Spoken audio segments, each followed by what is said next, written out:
La anatomía del cuello es indudablemente compleja y las patologías y cirugías de esta área requieren de su conocimiento para un correcto desempeño. En este video veremos un breve resumen anatómico para que seas capaz de realizar una traqueostomía o llegar hasta el tiroides. También te será útil para clasificar los traumas del cuello en penetrantes o no y así poder definir la conducta que hay que tomar con los mismos.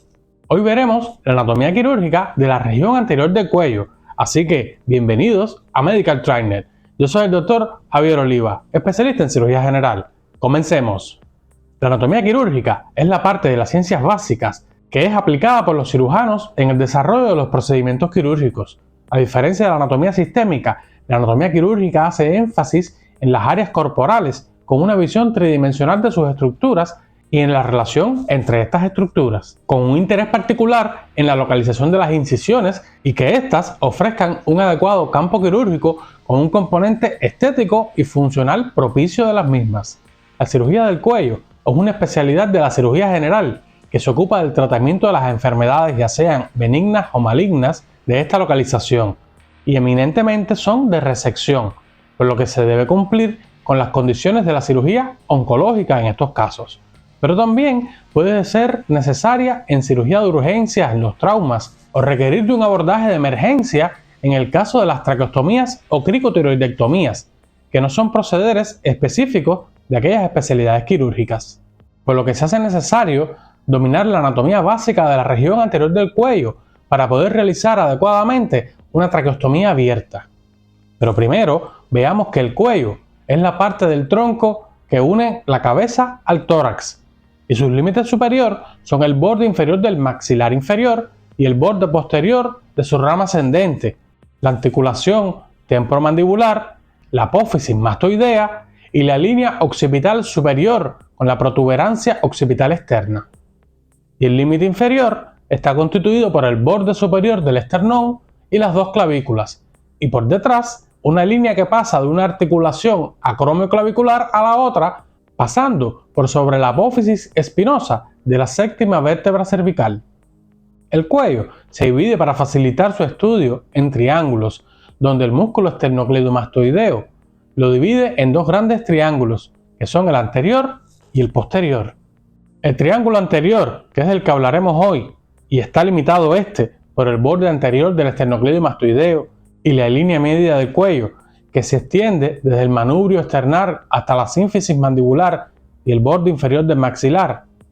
Este triángulo está compuesto por 4 triángulos menores, el submentoniano, submaxilar, carotidio y el muscular. El triángulo submentoniano está limitado lateralmente por el vientre anterior del músculo digástrico, el hueso hyoides por debajo y medialmente por la línea media del cuello. El triángulo submaxilar está formado por los dos vientres anteriores y posteriores del digástrico y por el borde interior del maxilar inferior.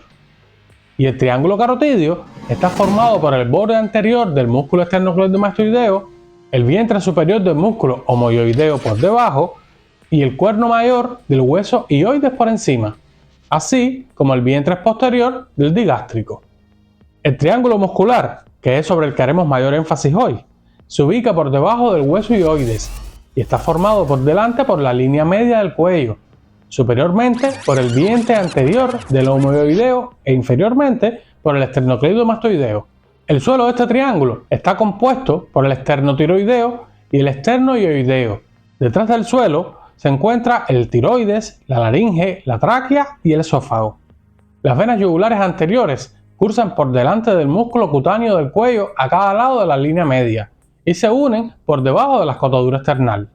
Este triángulo es el más relevante en la traqueostomía y las cirugías del tiroides. Si quieres un video sobre la técnica quirúrgica de la traqueostomía, déjamelo saber en los comentarios. Pero como vimos anteriormente, la anatomía quirúrgica hace especial énfasis en las incisiones, por lo que tenemos que tener presente en esta área los pliegues cutáneos para obtener un mejor acceso y una cicatriz más estética, aunque en la actualidad ya muchas de estas cirugías se realizan por técnicas mínimamente invasivas.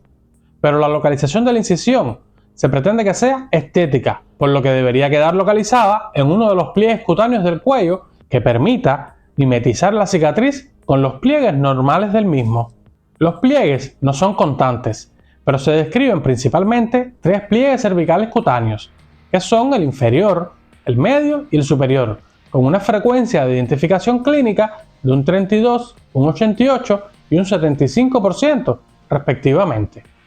Pero recordemos que la marcación del sitio de incisión debería hacerse con el paciente despierto y en posición anatómica para garantizar que una vez que el paciente tenga una extensión cervical durante el intraoperatorio, las referencias anatómicas originales no se pierdan. Aquí te dejo un video sobre la apertura de una laparotomía para que compares los aspectos a tener en cuenta con relación a la cervicotomía. En relación con las incisiones de la traqueostomía, hay que tener presente que por la premura de abordar rápidamente la vía aérea, se practican por lo general incisiones verticales, ya que brindan un acceso más rápido.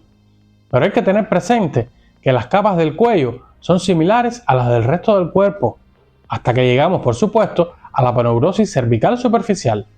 Aquí te dejo un video sobre la anatomía quirúrgica de la pared anterior del abdomen, para que puedas comparar los planos superficiales en cada caso.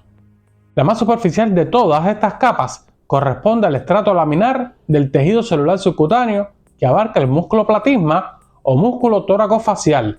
Y esta aponeurosis es de vital importancia porque para clasificar las lesiones del cuello en penetrantes o no, siendo las penetrantes las que perforan esta capa aponeurótica. En relación al trauma, también es importante la división en zonas del cuello, ya que así podemos tener una idea de las posibles estructuras lesionadas.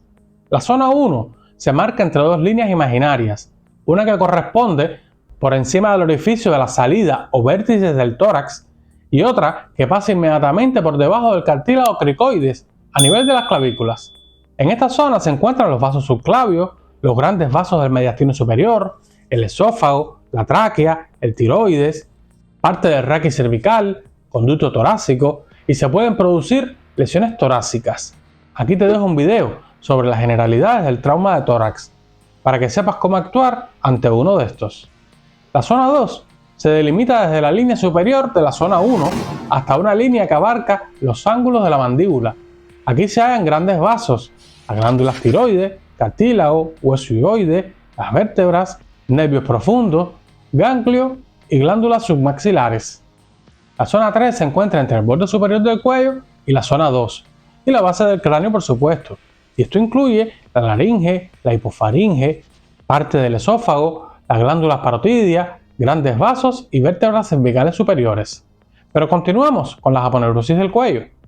También existe una aponeurosis cervical profunda que tiene tres capas. Una hoja anterior superficial de la aponeurosis cervical profunda que rodea completamente el cuello.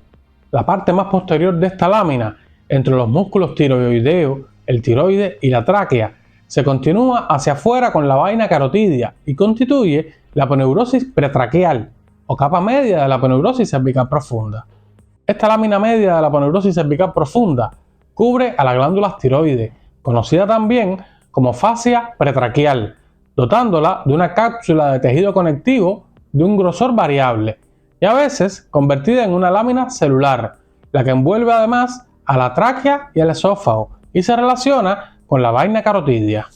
Esta lámina o cápsula falsa y el músculo externo tiroideo contribuyen a la formación de la llamada cápsula quirúrgica de la glándula tiroidea. Por debajo se extiende hasta el tórax mezclándose con el pericardio fibroso. Lateralmente lo hace con la vaina carotidia y la envoltura facial del esternocleido mastoideo. La vaina carotidia contiene la arteria carótida primitiva, la vena yugular interna y el nervio vago. Este último ubicado entre las dos formaciones vasculares principales del cuello en el ángulo posterior que ambas forman. En la porción de esta envoltura que se dirige hacia atrás rodeando la capa posterior del tiroides están incluidos las glándulas parotidias y los nervios recurrentes.